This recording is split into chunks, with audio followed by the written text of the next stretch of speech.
नमस्कार, मैं हूं स्नेहा और आप देख रहे हैं द न्यूज़ 15।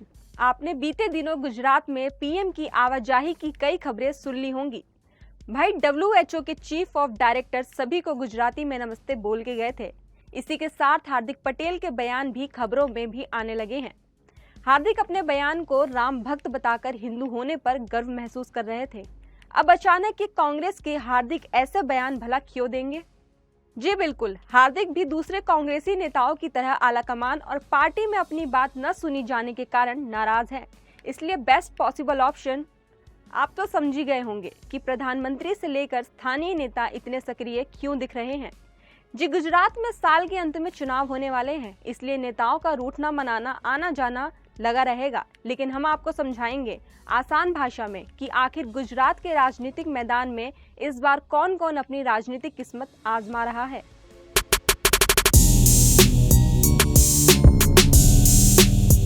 पहले समझते हैं कि 5 राज्यों में चुनाव होने के बाद अब कहां-कहां चुनाव होने वाला है। साल 2022 के अंत में हिमाचल और गुजरात विधानसभा के चुनाव हैं। गुजरात और हिमाचल दोनों ही जगह इस समय बीजेपी की सरकार है। पहले समझते हैं कि 5 राज्यों में चुनाव होने के बाद अब कहां-कहां चुनाव होने वाला है। साल 2022 के अंत में हिमाचल और गुजरात विधानसभा के चुनाव हैं। गुजरात और हिमाचल दोनों ही जगहों में बीजेपी की सरकार है। गुजरात की कुर्सी पर भूपेंद्र सिंह पटेल विराजमान है, वहीं हिमाचल में जयराम ठाकुर मुख्यमंत्री पर बैठे हैं। गुजरात में राजनीति को समझने के लिए हम 3 बड़े फिगर की बात करेंगे। पहले बीजेपी के प्रदेश अध्यक्ष CR पाटिल, नरेश पटेल और आम आदमी पार्टी की भविष्य की। पहले बात करते हैं गुजरात के प्रदेश अध्यक्ष CR पटेल की, जिनके चुनाव के माइक्रो मैनेजमेंट की दिल्ली तक बात चल रही है और उनकी पीएम से करीबी होने की बात भी कही जाती रही है। CR पाटिल इस बार गुजरात में 140 से 150 सीटें लाने तक की प्लानिंग कर रहे हैं। पीएम मोदी भी यूपी के चुनाव में तुरंत बाद ही गुजरात में रैलियां शुरू कर दी हैं। भाजपा अपने 5 राज्यों में जीत के बाद भी अपना गढ़ नहीं छोड़ना चाहती है। बता दें कि भाजपा ने 2017 में 180 में से 99 सीटें जीतकर वापस सत्ता में आई।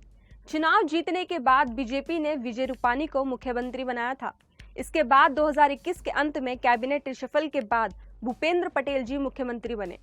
दूसरा आप यानी आम आदमी पार्टी, इस पार्टी से सबसे ज्यादा बीजेपी असुरक्षित महसूस कर रही है, क्योंकि आम आदमी पार्टी भी अपने आप को राष्ट्रवादी पार्टी की तरह पेश कर रही है।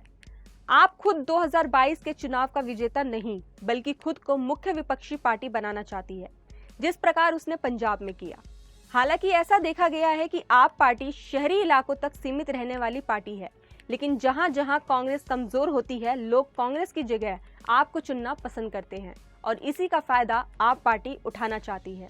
तीसरे बड़े फिगर नरेश पटेल। बता दें, नरेश पटेल एक पाटीदार नेता हैं, जो कि पिछले 1 दशक से गुजरात की राजनीति में सक्रिय भूमिका निभा रहे हैं। नरेश पटेल एक ऐसे नेता हैं जिनकी हर दल में स्वीकृति ज्यादा है। इन दिनों नरेश पटेल प्रशांत किशोर के साथ नजर आ रहे हैं। हो सकता है नरेश पटेल कांग्रेस में शामिल हो जाएं, ऐसी अफवाह है। यही नहीं, राजस्थान के मुख्यमंत्री अशोक गहलोत भी नरेश को कांग्रेस में देखना चाहते हैं।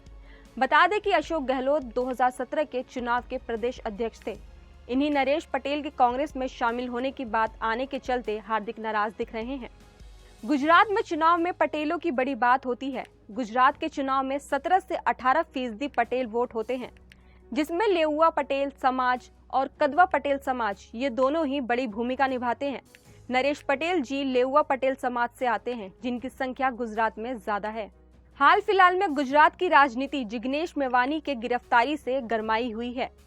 कयास लगाए जा रहे हैं कि पीएम मोदी के खिलाफ ट्वीट करने पर असम पुलिस ने उन्हें गुजरात से गिरफ्तार कर लिया है।